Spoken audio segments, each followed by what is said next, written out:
السلام عليكم ورحمة الله.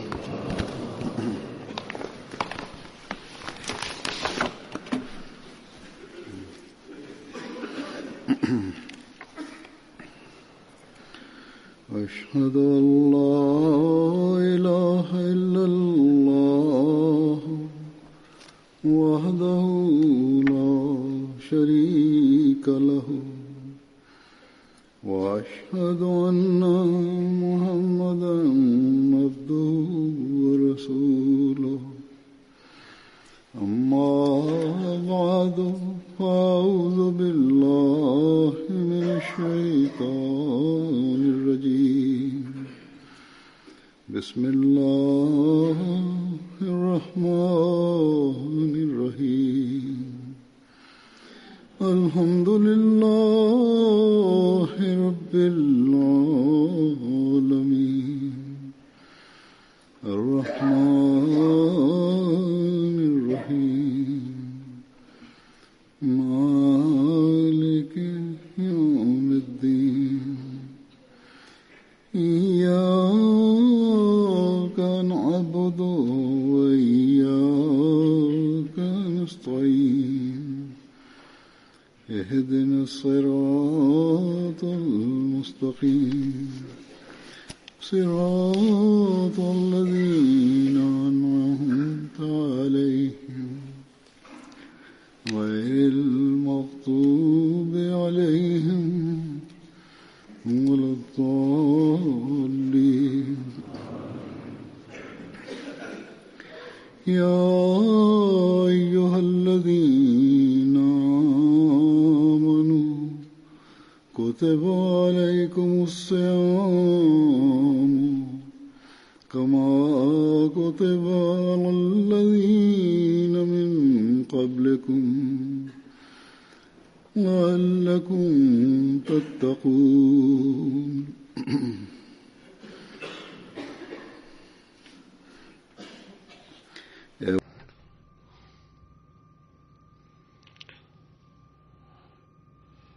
بسم الله الرحمن الرحيم. يقدم حضرة أمير المؤمنين الآن الترجمة باللغة الأردية للآية التي قرأها على مسامع الحضور من سورة البقرة الآية 184. ثم يقول حضرته من فضل الله تعالى أننا نشهد في حياتنا رمضان آخر، فقد بدأ يوم أمس في هذا الشهر يهتم عدد كبير من المسلمين بالصلاة والعبادة، وهم يأتون للمساجد لأداء الصلوات والتراويح.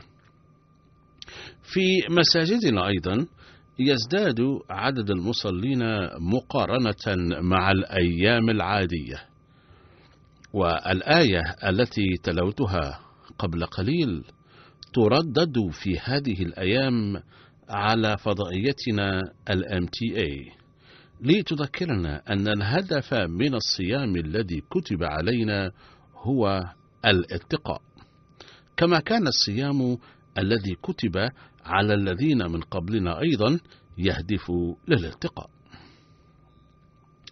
اليوم لم يبق تعليم الأديان السابقة على حالته الأصلية، ولم يعد أهلها يعملون به، ومن ثم لم تبقى فيهم التقوى أيضا. أما الإسلام فهو دين خالد يدوم إلى يوم القيامة، وتعليمه أبدي، والقرآن الكريم باق على حالته الأصلية في كل بقاع العالم، وهو هدي للمتقين، أو بتعبير آخر الذين سيعملون بتعليمه سيتحلون بالتقوى دوما، فهو إرشاد لهم.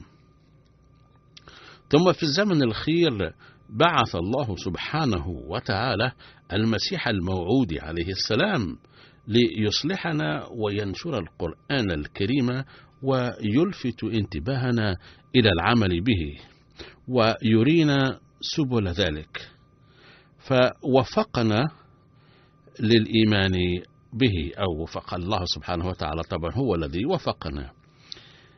لذا تقع علينا نحن الأحمديين مسؤولية جسيمة في إدراك حقيقة الصيام والسعي لإحراز الغاية المنشودة من رمضان، أي التحلي بالتقوى والتقدم على دربها. في الآيات التالية وردت تفاصيل الأوامر المتعلقة برمضان، ومنها قراءة القرآن الكريم والاستجابة لأحكامه والاهتمام بالدعاء أيضا. ولقد لخص القرآن الكريم كل هذه الأوامر في كلمتين من الآية، وهما لعلكم تتقون.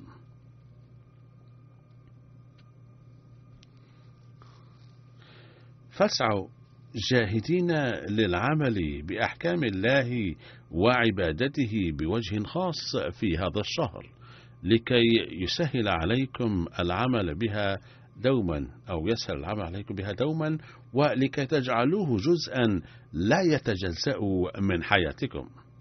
ففي رمضان حين نسعى لإحراز التقوى نلتفت إلى العبادة أيضا. وإذا صمنا بهدف التقوى فسوف نجتنب السيئات، سواء تلك التي تضرنا أو تسبب الأذى للآخرين، فباجتنابها تتحقق الغاية من الصيام. ثم نلتفت إلى تحري أوامر الله والعمل بها. أما إذا كنا لا نقلع عن السيئات فلن تتحقق الغاية من الصيام، وهذه هي التقوى.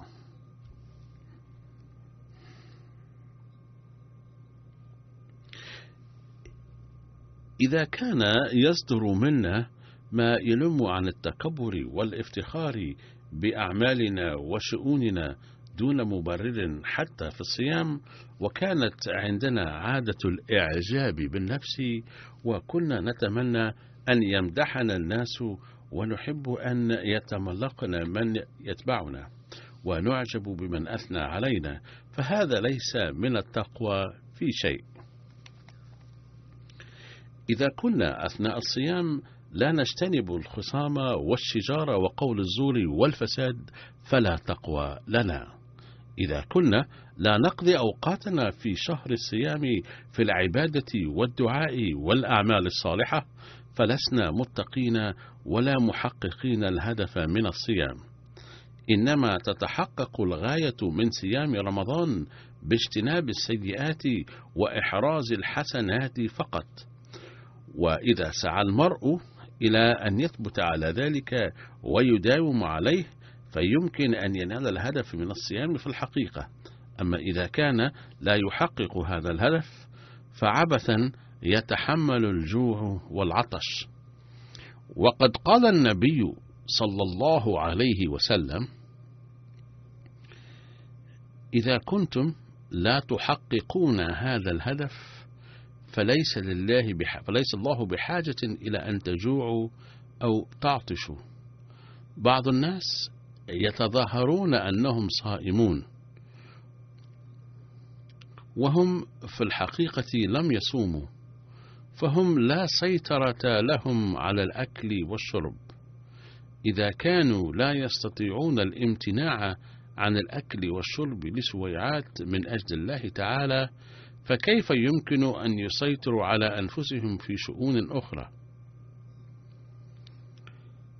فخلال يوم أمس نشر في الجريدة تقرير استطلاعي عن صيام المسلمين، وملخص هذا التقرير أن غالبية الشباب هنا يصومون رياء فقط، ولا إلمام لهم بالغاية المبتغاة من الصيام مطلقا.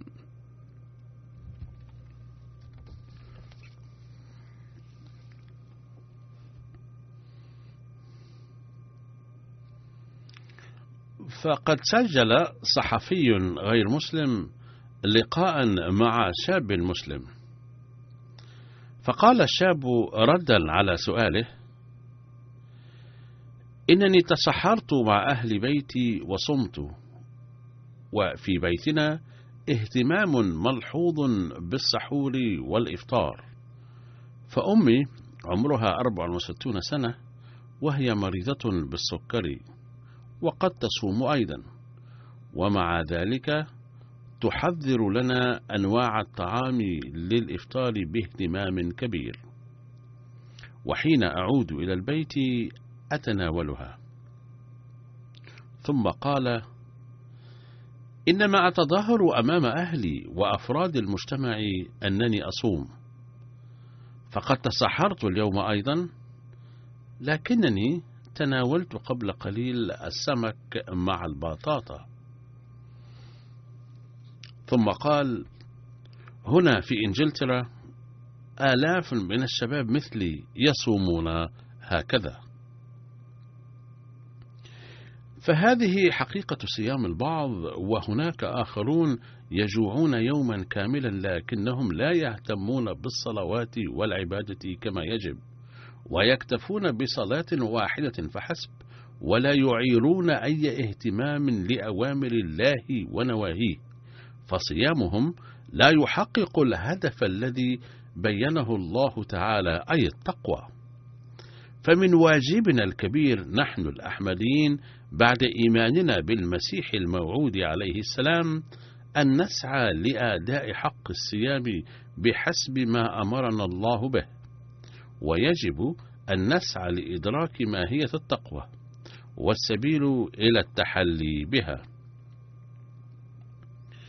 فقد بين لنا المسيح الموعود عليه السلام في شتى المناسبات من هو المتقي، وأن الراحة الحقيقية واللذة إنما تنشأ بالتقوى، وأن الراحة لا تكمن في ملذات الدنيا، كما بين لنا كيفية إحراز الحسنات، وأنه يجب على المرء أن ينجز كل عمل ابتغاء مرضات الله فيكون مؤمنا حقيقيا، وهذا الأمر وحده يميز الكافر من المؤمن.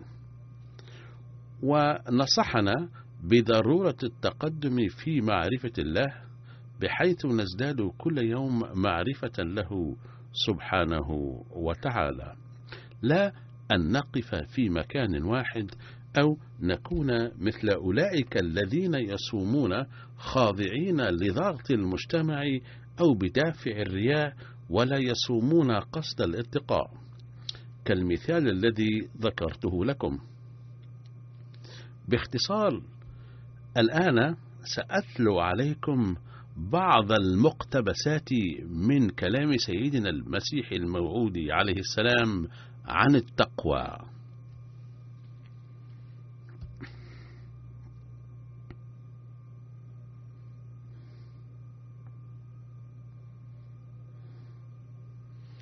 لقد نصحنا المسيح الموعود عليه السلام بالسير على دروب التقوى لنيل رضوان الله سبحانه وتعالى، وذلك في إلهام له، فقال أن التقوى عصارة جميع الصحف المقدسة السابقة.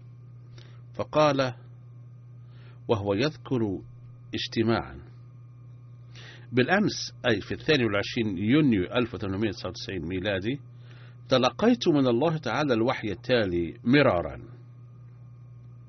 لو صرتم متقين وسلكتم دقائق سبل التقوى لكان الله معكم. ثم قال عليه السلام: إن هذا يعصر قلبي ألما، وأقول في نفسي ماذا أعمله حتى تتحلى جماعتنا بالتقوى والطهارة الحقيقية. إنني أكثر من الدعاء حتى يغلبني الضعف، وأحيانا أوشك على الإغماء والموت. ما لم تصبح جماعة ما تقية عند الله تعالى لا يحالفها تأييده ونصرته أبدا. إن التقوى ملخص تعاليم كل الصحف المقدسة والتوراة والإنجيل. إن القرآن الكريم قد عبر بكلمة واحدة عن مرضاة الله العظيمة ورضاه الكامل، أي بكلمة التقوى.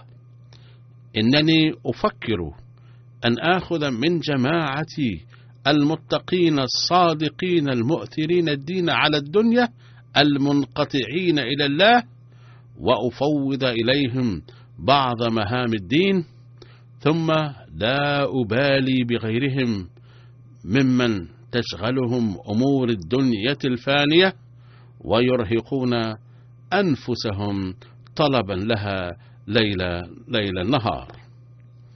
إلى هنا انتهى مقتبس سيدنا أحمد عليه السلام. يواصل حضرة أمين المؤمنين ويقول: فهذا هو الألم الذي كان يعتصر قلبه عليه السلام، فكان يود أن يسلك كل فرد من جماعته مسلك التقوى ولا يركض وراء الدنيا فقط. ثم وجه عليه السلام إلى أن السلوك على مسالك التقوى هو ملخص تعاليم الشريعة في الحقيقة، فاسلكوا طرق التقوى. إن كنتم تريدون أن تجاب دعواتكم فعليكم أن تتحلوا بالتقوى. فقال: إن التقوى هي الشيء الوحيد الذي يمكن أن يعد لب الشريعة، فلو أردنا بيان الشريعة بإيجاز فليس لبها إلا التقوى، وللتقوى مدارج ومراتب كثيرة، ولكن لو تخطى الإنسان المراحل الابتدائية بمثابرة وإخلاص طالبا صادقا لارتقى إلى المدارج العليا نتيجة إخلاصه وطلبه الصادق.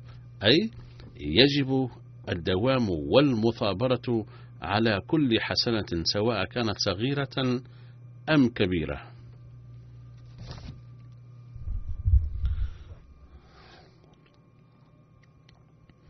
يواصل حضرة المؤمنين ويقول: يقول الله تعالى، أي بذكر مقتبس من سيدنا أحمد، ويقول: يقول الله تعالى: إنما يتقبل الله من المتقين، أي أنه تعالى لا يجيب إلا دعوات المتقين، وكأن هذا وعد من الله تعالى، والله لا يخلف الميعاد، كما قال: إن الله لا يخلف الميعاد. فما دامت التقوى شرطا ضروريا لا مفر منه لاستجابة الدعاء، فما أشد حماقة وسفاهة من أراد استجابة دعائه مع عيشه عيشة الغفلة والانحراف. فعلى كل فرد من جماعتنا أن يبذل قصارى جهده لسلوك سبل التقوى لينال لذة استجابة الدعاء ومتعتها ويزداد إيمانا.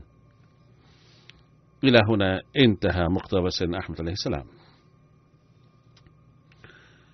يواصل حضرة المؤمنين ويقول: فهذه هي الوصفة المثلى للاستفادة من شهر رمضان الفضيل، أي أن يهدف صيامنا وكل عمل من أعمالنا للحصول على التقوى.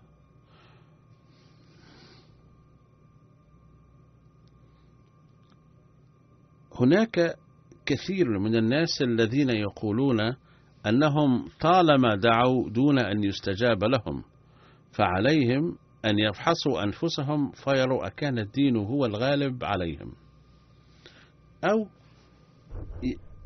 يتحلون بالتقوى،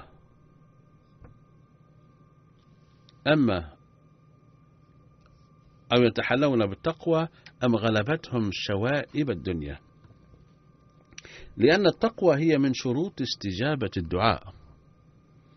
ثم يقول عليه السلام: الحق أن للمتقين وعودا عظيمة، وما أدل على ذلك من أن الله تعالى يكون وليا لهم. فكاذبون الذين يقولون نحن مقربون إلى الله وهم ليسوا متقين، ويعيشون عيشة الفسق والفجور، ويظلمون ظلما كبيرا حين يدعون ولاية الله وقربه، فهم أولياء مزعومون فحسب، ذلك لأن الله تعالى قد جعل لذلك للولاية شرط التقوى. ثم إن الله تعالى وضع لذلك شرطا آخر، ويمكنكم القول أنه بين علامة للمتقين فقال: إن الله مع الذين اتقوا، أي أنه ينصر المتقين، ونصرة الله لهم هي الدليل على معيته لهم. فهؤلاء المدعون قد سد في وجههم باب الولاية أولا، والآن سد في وجههم باب آخر أيضا، أي باب معية الله ونصرته. اعلموا أن الأنجاس والفساق لا يحظون ولا تحالفهم نصرة الله تعالى، لأن مدارها التقوى. إن معونة الله هي للمتقي فقط.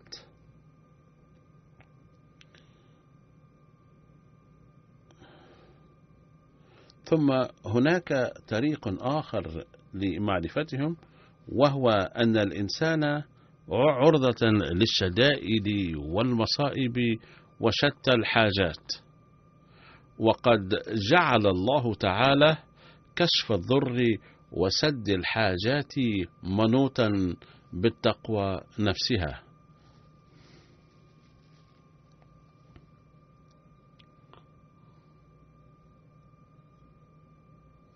أي إن كنتم تريدون حل مشاكلكم وسد حاجاتكم، فلا بد لكم من التحلي بالتقوى.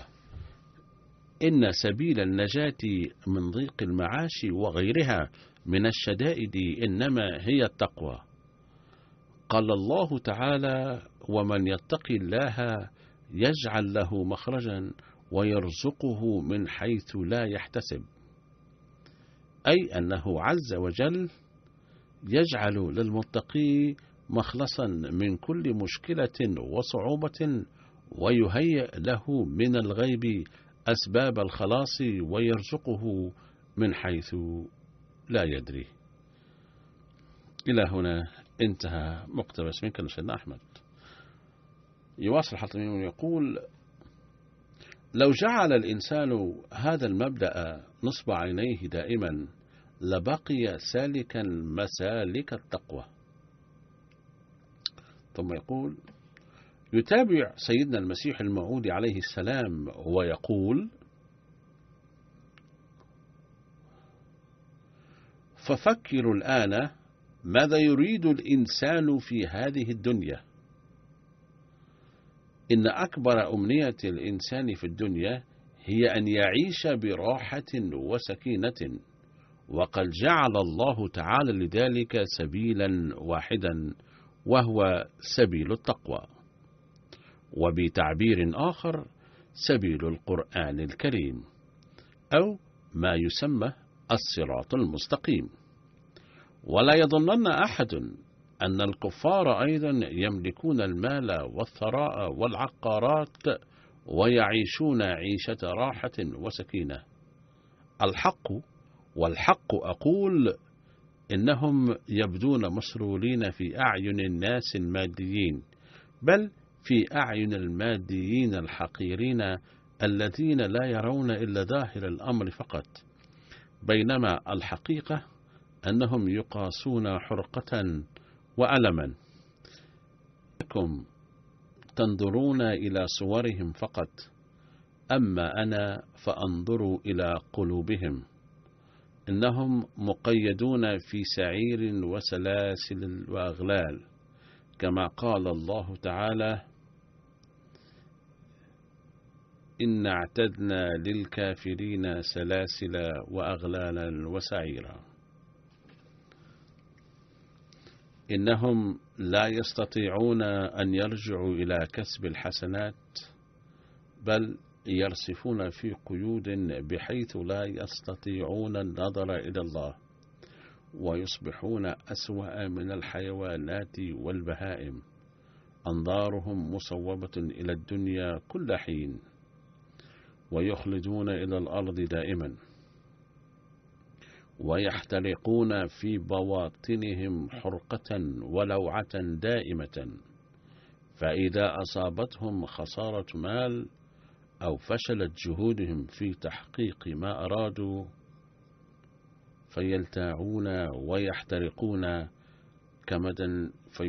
كمدا فيصابون بالجنون أحيانا، ويترددون إلى المحاكم قلقين.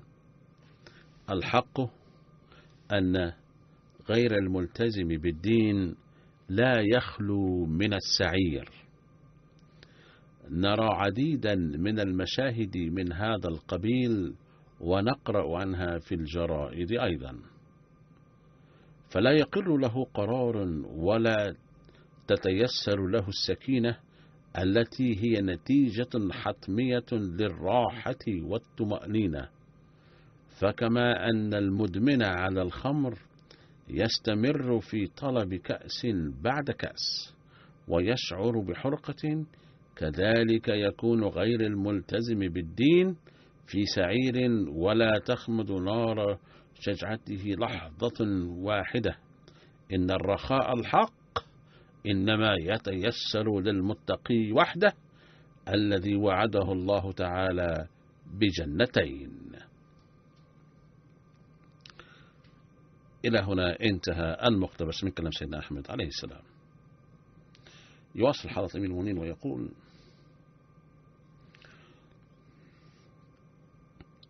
ثم يقول عليه السلام مبينا أن مدار الراحة والمتعة الحقيقية هو التقوى. يمكن أن ينال المتقي ساكن الكوخ السعادة الحقيقية التي لا يمكن أن ينالها الشخص المادي الشجع في قصره المنيف. إذا كان الإنسان يتحلى بالقناعة والتقوى والرغبة في نيل رضا الله تعالى، فحتى لو عاش في ضيق أيضا فيسنال راحة ولذة لا ينالهما الأثرياء الكبار.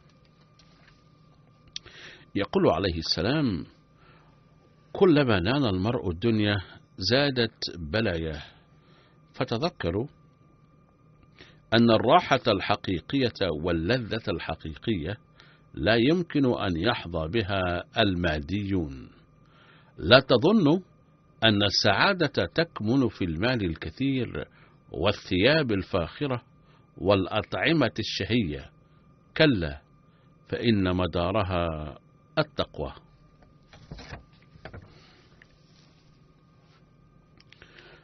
فلما ثبت من ذلك كله أن لا راحة وسعادة بدون التقوى الحقيقية، فاعلموا أن التقوى لها شعب كثيرة دقيقة كخيوط العنكبوت. التقوى ذات صلة بجوارح الإنسان كلها وعقائده ولسانه وأخلاقه وغير ذلك، أي يجب أن تكون التقوى في العقائد واللسان وفي الأخلاق العامة. وهناك حديث عن الصيام حيث قال النبي صلى الله عليه وسلم فيه: على الصائم أن يحافظ على طهارة لسانه، فإن سابه أحد أو قاتله فليقل إني صائم، فلا أستطيع أن أرد عليك. ثم نواصل في مقتبس سيدنا أحمد عليه السلام: إن أمر اللسان أخطر، يقول المرء أحيانا قولا وهو بعيد عن التقوى ويفرح في قلبه أنه قال كذا وكذا، مع أنه يكون قولا سيئا.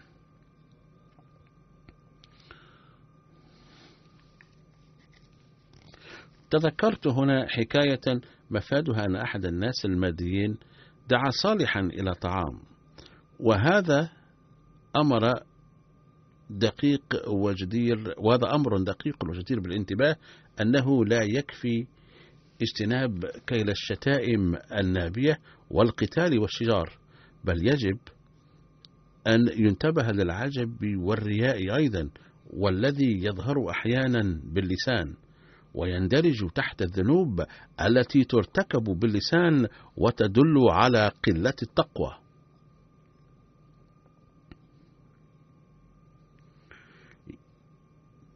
يتابع المسيح الموعود قائلا: دعا أحد الماديين رجلا صالحا إلى طعام، وعندما جاء الرجل الصالح للمأدبة قال مضيفه المادي المتكبر لبعض خدمه: ناولني تلك الصحفة التي جئت بها عندما ذهبت إلى الحج أول مرة.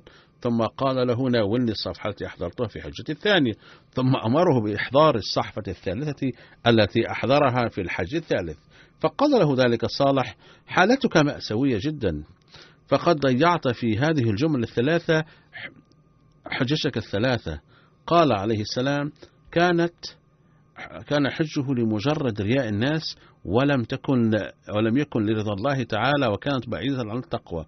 ثم تابع الرجل الصالح قائلا: لقد قصدت من ذلك مجرد الإخبار بأنك حججت 3 مرات، ولذلك قد أمرنا الله تعالى بإمساك اللسان، وأن نحترز من الكلام التافه والذي في غير محله.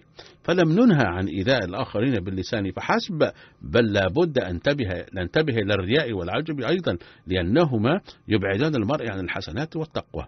ثم قال عليه السلام: انظروا إلى الله تعالى، علمنا إياك نعبد. وكان من الممكن أن يغتر الإنسان بقوته ويبتعد عن الله تعالى، ولذلك أردف الله قوله هذا بقوله: وإياك نستعين. أي لا يظنن أحد أنه يقوم بهذه العبادة بقوته وقدرته، كلا، إن الإنسان لا يستطيع فعل شيء من دون عون الله تعالى وتمكينه وتوفيقه من عنده. ثم إن الله تعالى لم يعلمنا إياك أعبد أو إياك أستعين، ذلك لأن هذا الكلام فيه رائحة تقديم المرء نفسه، أي يظهر المرء وكأنه هو يفعل شيء، وهذا خلاف التقوى. إن المتقي يهتم بالناس جميعا. بسبب اللسان يبتعد الإنسان عن التقوى، أي التقوى ضرورية في كل أمر، فباللسان يبتعد الإنسان عن التقوى، باللسان يتكبر، وباللسان يتصف بالصفات الفرعونية، يبدأ الناس يدعون ادعاءات كبيرة، وباللسان يبدل أعماله الخفية رياء. وضرر اللسان سريعا جدا. ورد في الحديث الشريف أن من يضمن لي ما بين لحييه وما بين رجليه أضمن له الجنة. وأكل الحرام لا يضر بقدر ما يضر قول الزور، ولكن يجب أن لا يفهمن أحد من ذلك أن أكل الحرام لا ضير منه. إن فهم أحد هكذا فهم هذا الأمر هكذا فهو يخطئ خطأ فادحا. المراد أن الكذب أكثر ضررا من أكل الحرام، إنما أقصد أن أحدا إذا أكل لحم الخنزير اضطرارا فهذا أمر آخر، سمح الله تعالى بأكله في حالة الاضطرار، ولكنه لو أفتى بلسانه بحل لحم الخنزير في كل حال فإنه يخرج من الإسلام بعيدا، إذ يحل ما حرم الله. باختصار، لقد تبين من ذلك أن أذى اللسان وضرره خطير جدا، ولذلك من واجب المتقي أن يمسك لسانه جدا، فلا يتفوهن بما يتنافى مع التقوى. فعليكم أن تتحكموا في ألسنتكم بدلا من أن تتحكم هي فيكم وتتفوهوا بها كلاما سخيفا. إلى هنا انتهى مقتبس سيدنا أحمد عليه السلام. يواصل حضرة الإمام ويقول: لقد ازداد ذكر الله مع الصيام، وكثير من الناس يكثرون من ذكر الله، ومع ذلك يجب أن يقل لغو الكلام، ولا بد للمرء أن يسعى لذلك لكي تتحقق الغاية من الصيام، أي التقوى. وفي هذا الموضوع قال المسيح الموعود عليه السلام: علينا أن نفحص دائما مدى تقدمنا في الطهارة والتقوى، ومعيار ذلك القرآن الكريم. لقد بين الله تعالى أن من علامات المتقين أن الله تعالى ينجيهم من مكاره الدنيا ويتكفل أمورهم، فقال: ومن يتقي الله يجعل له مخرجا ويرزقه من حيث لا يحتسب.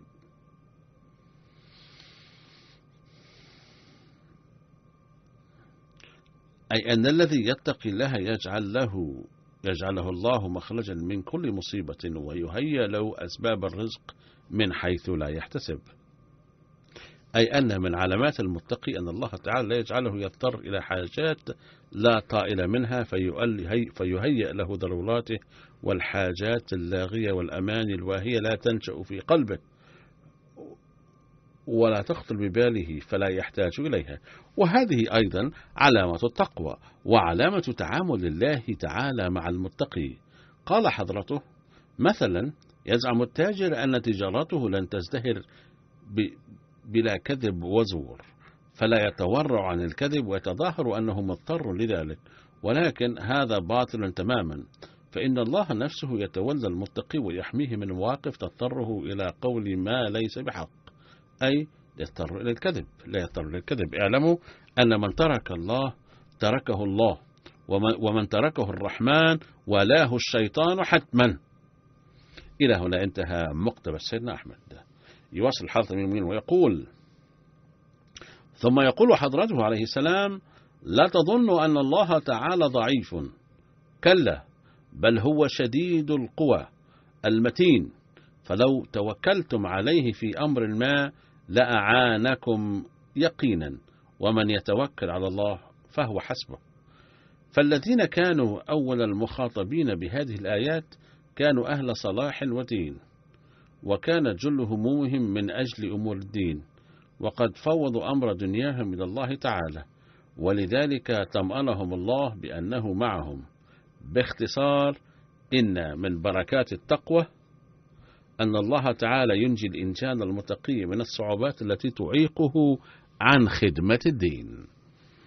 انتهى مقتبس سيدنا أحمد عليه السلام. يواصل حضرة المؤمنين ويقول: لقد اتقيتم الله حق تقاته، أو لو اتقيتم الله حق تقاته لأزال الله تعالى الكربات الدنيوية حتى لا تعيق عن خدمة الدين أو تعيقكم عن خدمة الدين. وعليه فعندما يقول بعض الناس أن لديهم ظروفا مادية خاصة تحول دون مساهمتهم في الأمور الدينية، فليعلموا أنهم إذا كانوا يتحلون بالتقوى الحقيقية فسيتكفل الله سبحانه وتعالى بنفسه حل مشاكلهم الدنيوية، وبالتالي يوفقون لخدمة الدين. يذكر المسيح الموعود عليه السلام أن الحسنات نوعان، ويشرح كيفية تعامل الله تعالى مع من يعملون الصالحات فيقول: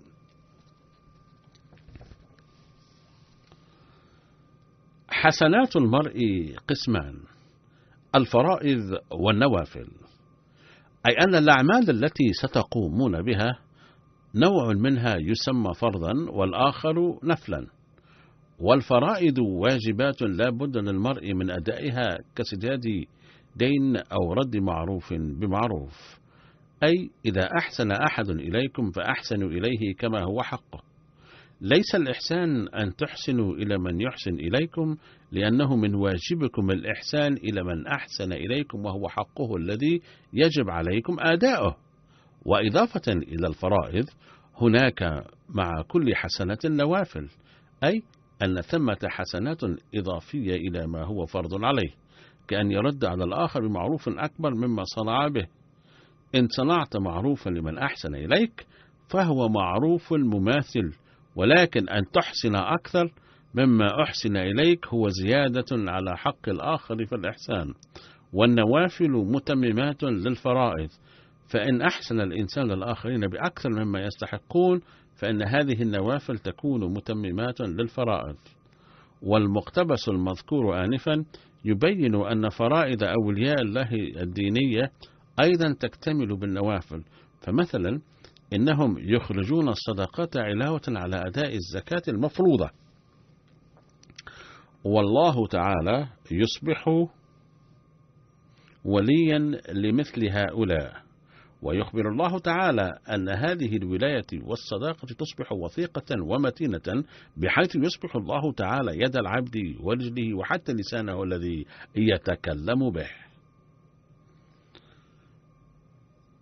ثم يقول عليه السلام: الحق أن الإنسان حين يتطهر من أهواء النفس ويتبع مشيئة الله متخليا عن أنانيته فلا يصدر عنه ما لا يجوز، بل تكون أفعاله كلها بمقتضى مشيئة الله تعالى.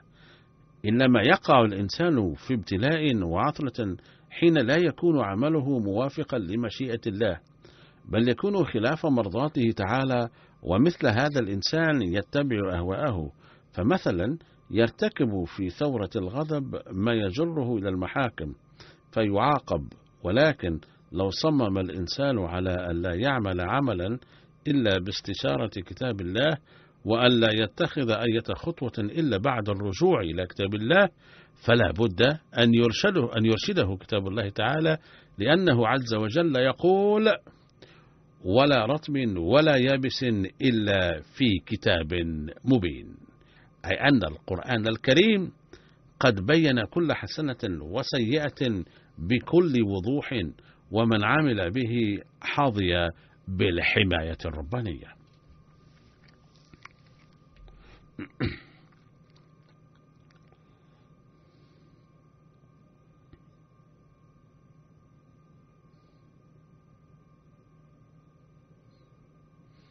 ثم يقول عليه السلام: فلو عقدنا العزم على استشارة كتاب الله فلا بد أن يرشدنا. الابتلاءات التي يواجهها الناس في الأمور الدنيوية يكون مآلها أنهم يقومون بأعمال غير لائقة ولا يعملون بأحكام القرآن الكريم، فلو غض المرء الطرف عن أوامر القرآن الكريم لواجه المشاكل حتما. هنا لا بد من الانتباه إلى أن الله تعالى يبتلي الإنسان أحيانا في دينه، ويقول أن هذا الابتلاء يكون لاختبار الأبرار. لذلك يقول المسيح الموعود عليه السلام أن الأنبياء يبتلون أكثر من غيرهم، ثم هناك أمور دنيوية فيواجه الإنسان المصائب بسببها، وذلك لأنه يكون منهمكا في أفكار دنيوية فقط. إنه يدعي كونه مؤمنا ولكنه لا يسعى للعمل بالقرآن الكريم الذي هو سبيل الهداية لنا، فيواجه المصائب وتحل به الابتلاءات. يتابع المسيح الموعود عليه السلام ويقول: ولكن الذي يتبع أهواءه فلا بد أن يتضرر. لقد اتضح الموضوع أكثر بأن الذي يتبع أهواءه ويبقى منهمكا في أمور دنيوية يتضرر حتما، وفي أحيان كثيرة يؤاخذ في هذه الدنيا نفسها، ولكن الله تعالى يقول إزاء ذلك: إن أوليائي الذين يعملون معي ويمشون معي ويتكلمون معي فهم متفانون في. فكلما كان المرء أقل تفانيا في الله صار أكثر بعدا عنه تعالى، ولكن إذا تفانى في الله كما وصف الله أولياءه فاق إيمانه التقدير. يقول الله تعالى في مثل هؤلاء الناس: من عاد لي وليا فقد آذنته بالحرب، أي من يتصدى لأحد أوليائي فإنما يتصدى لي أنا. فانظروا حين يعيق الناس طرق الصلاح والبر فإن الله يؤيد أولياءه ويخيب أعداءهم ويفشل مساعيهم. فما أعظم درجة المتقي وما أسمى مكانته.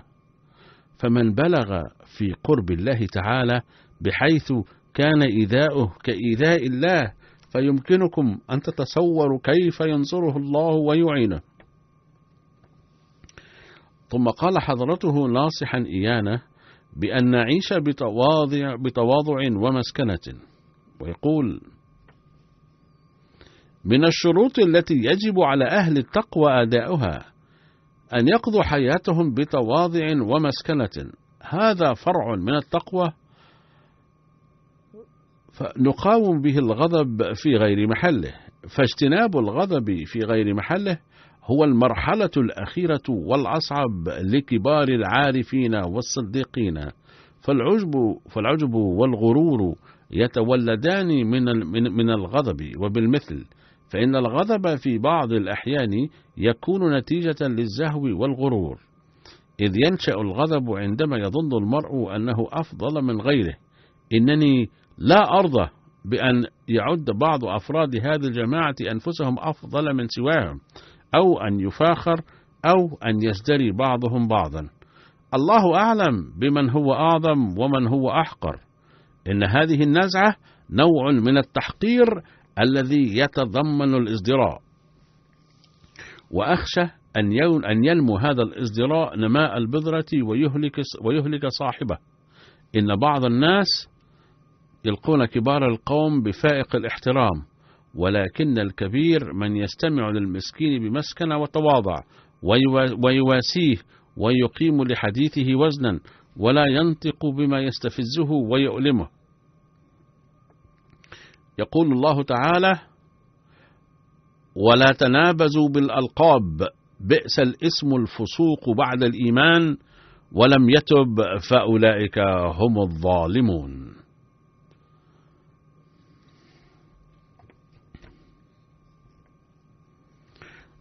فلا ينادي بعضكم بعضا بما يستفزه، فإن هذا دأب الفساق والفجار. إن الذي يستفز غيره لن يموت حتى يتعرض لمثله. فلا تحتقروا إخوانكم، فما دمتم تنهلون جميعكم من نبع واحد، فما يدريكم أيكم أكثر حظا من هذا الشراب. لا يكون أحدا مكرما ولا معظما بحسب القواعد الدنيوية، إنما كريمكم عند الله التقي، كما يقول تعالى: إن أكرمكم عند الله أتقاكم إن الله عليم خبير. فالله سبحانه وتعالى عليم بكل حقيقة وكل أمر، فهو أعلم هل التقوى حقيقية أم بدافع الرياء. فما دام الله سبحانه وتعالى عليما، فيجب أن نسعى بالأحرى للتحلي بالتقوى الحقيقية التي أمرنا الله بها، فاحصين أنفسنا بخشية وخوف. ثم يقول عليه الصلاة والسلام موضحا كيف يتصرف المؤمن والمتقي عندما ينال نجاحا، وكيف يكون سلوك الكافر عند نيله النجاح والفوز. ضعوا هذا المبدأ نصب أعينكم دوما، وهو أن المؤمن يخجل عند كل نجاح ويحمد الله تعالى لأنه قد أكرمه، وهكذا يمضي قدما ويزداد إيمانا لثبوت قدمه عند كل ابتلاء. إن نجاح الهندوسي ونجاح المؤمن متشابهان بادي الرأي، ولكن نعلم أن نجاح الكافر هو سبيل الضلال، أما نجاح المؤمن فيفتح عليه أبواب النعم. إن نجاح الكافر يؤدي إلى الضلال لأنه لا يرجعه إلى الله تعالى، بل يعد جهوده وذكاؤه وكفاءته إلها. أما المؤمن فإنه يرجع إلى الله تعالى ويتعرف إليه، أو يرجع الله تعالى ويتعرف إليه مجددا، وهكذا بعد كل نجاح تكون له معاملة جديدة مع الله تعالى ويبدأ فيه التغيير. قال الله تعالى: إن الله مع الذين اتقوا. اعلموا أن كلمة التقوى وردت في القرآن الكريم مرات كثيرة، وتفسر بالنظر إلى كلمة سبقتها، وقد سبقها هنا حرف مع، فمعناها هنا أن الذي يؤثر الله تعالى فالله يؤثره وينقذه من كل أنواع الخزي والهوان. إنني أؤمن أن المرء إذا أراد اجتناب كل أنواع الذلة والشدة فليس أمامه إلا سبيل وحيد، وهو أن يصبح متقيا، وعندها لن ينقصه شيء. باختصار، إن نجاحات المرء تمضي به قدما فلا يقف في مكان واحد. لقد سجلت في الكتب أحوال كثير من الناس الذين كانوا متهافتين على الدنيا جدا في أول أمرهم، ولكنهم دعوا واستجيب دعاؤهم فتغيروا كليا. لذا فلا تفخروا باستجابة أدعيتكم ونجاحاتكم، بل قدروا فضل الله تعالى ورحمته. هذه من الأمور المسلم بها أن النجاح يزيد صاحبه همة وعزيمة، فيجب أن تنتفعوا من هذا الأمر وتزدادوا معرفة بالله، لأن أفضل ما ينفعكم إنما هو هذه المعرفة الإلهية، وهو تتيسر بالتدبر في فضل الله وكرمه، ولا راد لفضله تعالى. إن الفقر المقطع يلقي بصاحبه في المصائب. ورد في الحديث: الفقر سود الوجه. لقد رأيت أناسا صاروا ملحدين نتيجة فقرهم، ولكن المؤمن لا يسيء الظن بالله تعالى عند أي ضائقة، بل يرجعها إلى أخطائه، ويسأل الله تعالى من فضله ورحمته. وعندما ينقضي ذلك الضيق وتأتي أدعيته بثمارها، لا ينسى زمن العجز والضيق ذلك، بل يتذكره.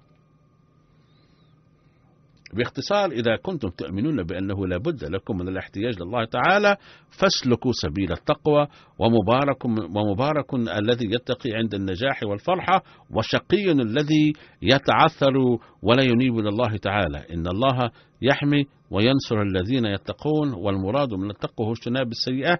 أما المحسنون فهم الذين لا يكتفون باجتناب السيئة فقط، بل يكسبون الحسنات أيضا. ثم يقول الله تعالى: للذين أحسنوا الحسنى، أي الذين يكسبون الحسنات على أتم وجه. يقول عليه السلام في تفسير آية: إن الله مع الذين اتقوا والذين هم محسنون. لقد تلقيت وحيا إن الله مع الذين اتقوا والذين هم محسنون مرات كثيرة لا أستطيع إحصائها، لعله نزل 2000 مرة. والمراد من ذلك ليعلم أفراد الجماعة أنهم يجب أن لا يكتفوا بأنهم انضموا إلى هذه الجماعة ولا يرضوا بالإيمان الفكري والجاف فقط، بل إن معية الله ونصرته ستحالفكم عندما تكون التقوى صادقة إلى جانب الحسنات. إلى هنا انتهى هذا المقتبس من كلام سيدنا أحمد عليه السلام. ويواصل حضرته ويقول: أحد شروح هذه الآية، وهذا أيضا من كلام سيدنا أحمد عليه السلام: إن الذين يختارون التقوى والطهارة والتزكية يكونون تحت ظل حماية الله تعالى، ويخافون ارتكاب المعصية دوما. إلى هنا انتهى هذا المقتبس.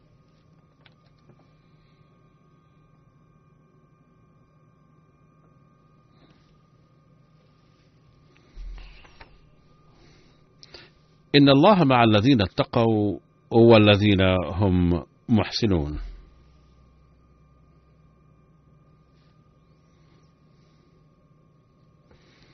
إن الله تعالى يسجل أعمال الإنسان اليومية، لذلك على الإنسان أن يعد هو الآخر سجل أعماله اليومية، وتأمل إلى أي مدى تقدم في الحسنات. يجب أن لا يتساوى يوم المرء وغده، فإذا كان يوم أحد وعده سيئين من حيث تقدمه في الحسنات كان خاسرا. فإذا كان الإنسان مؤمنا بالله إيمانا كاملا فلا يضاع قط، بل تنقذ من أجله مئات آلاف الأرواح.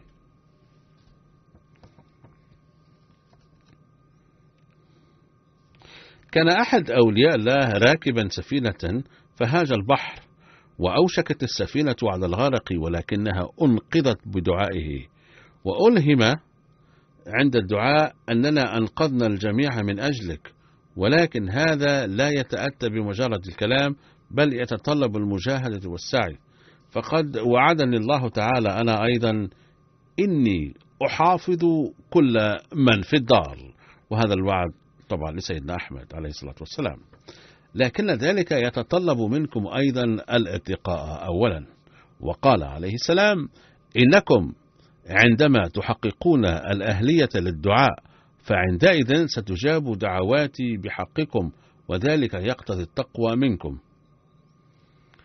نسأل الله تعالى أن يوفقنا لأن نصوم رمضان ونعبده بهذه التقوى، ويمكننا من تأدية حقوق أخرى، وأن يبارك في هذا الشهر من كل النواحي.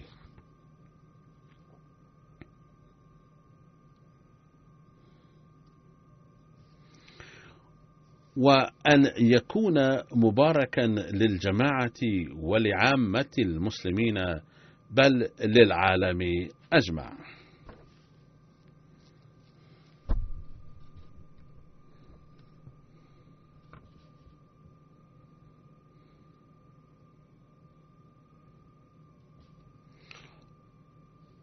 أدعو الله بصفة خاصة للأحمديين في باكستان، فأوضاع الجماعة تسوء يوما بعد يوم. نسأل الله تعالى الفضل أن يوفقنا لتأدية هذه الحقوق وحق الصيام أيضا، سالكين على دروب التقوى، وأن نكثر من الدعاء أيضا.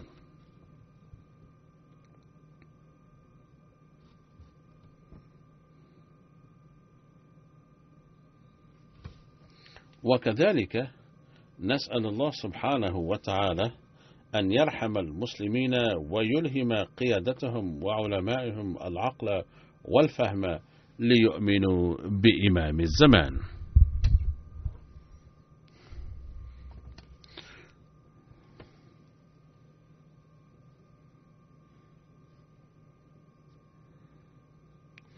وكذلك أدعو للعالم أيضا، فكل يوم ترد الأخبار أن لهيب الحرب يكاد يشتعل، فالسرعة التي تتقدم بها القوى الكبرى إلى الحرب يبدو في الظاهر أنها لن تتوقف.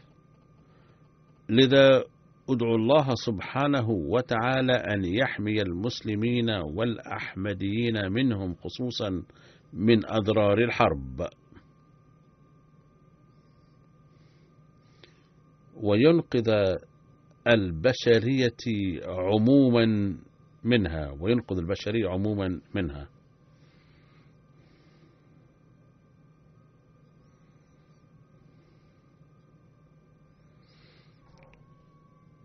وإن كان إصلاح هؤلاء ممكنا في نظر الله حتى الآن، ويمكن أن تظهر أي وسيلة له، فندعو الله أن يتم إصلاحهم ويعرفوا ربهم. نسأل الله تعالى أن يهيئ الأوضاع التي تمكنهم من معرفته وينجو من الهلاك.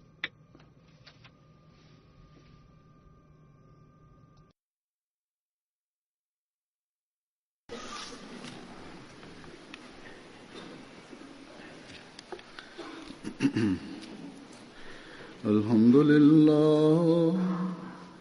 لله نحمده ونستعينه ونستغفره ونؤمن به ونتوكل عليه ونعوذ بالله من شرور أنفسنا ومن سيئات أعمالنا.